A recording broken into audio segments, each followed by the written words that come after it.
Performance week, publicity peak అన్నట్లుగా budget ఉందంటూ విమర్శించారు మాజీ మంత్రి బుగ్గన రాజేంద్రనాథ్ రెడ్డి. బడ్జెట్ బుక్లో బొమ్మలు తప్ప ఏమీ లేవన్నారు.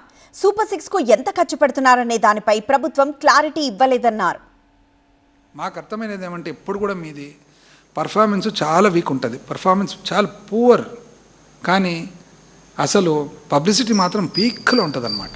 ఏముంది సార్ దాన్ని చదివేదానికి కూడా ఏముంది, ఊరికే అసలు విననీక లేక అసెంబ్లీలో ఎమ్మెల్యేలను గమనిస్తుంటే అర్థమైందంటే ఏం గమనిస్తారు అంటే ఒకరు ఇట్లా చూస్తారు, ఒకరు అట్లా చూస్తారు, ఒకరు నిద్రిస్తున్నారు, ఒకరు ఆవలిస్తున్నారు, ఒక్కరికి కూడా కనీసం ఒక్క చోట చప్పట్లు కొట్టేది లేదు, టేబుల్ చంపింగ్ చేసి ఏమీ లేదు. ఇంకా 175 మంది మీకే లేకుండా ఉంటే పబ్లిక్ ఏముంటుందండి?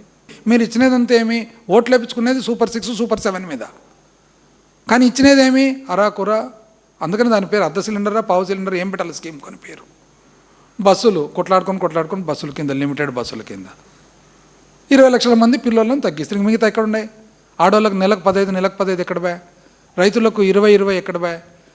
అసలు ఉద్యోగం లేకుండానే 3000 ఎక్కడ బా? ఇవి కదా మెయిన్ అన్ని పక్కన పెట్టి ఏదో ఇది ఎట్టుందంటే బిర్యానీ అంతా ఇవ్వాల్సిన బిర్యానీ పక్కన పెట్టి ఆ అటుకులు ఒకసారి, శనక్కాయలు ఒకసారి, బొరుగులు ఒకసారి ఇచ్చుకుంటూ పోతే కానీ ఇదేం పరిపాలన? పబ్లిక్ అంత అమాయకుల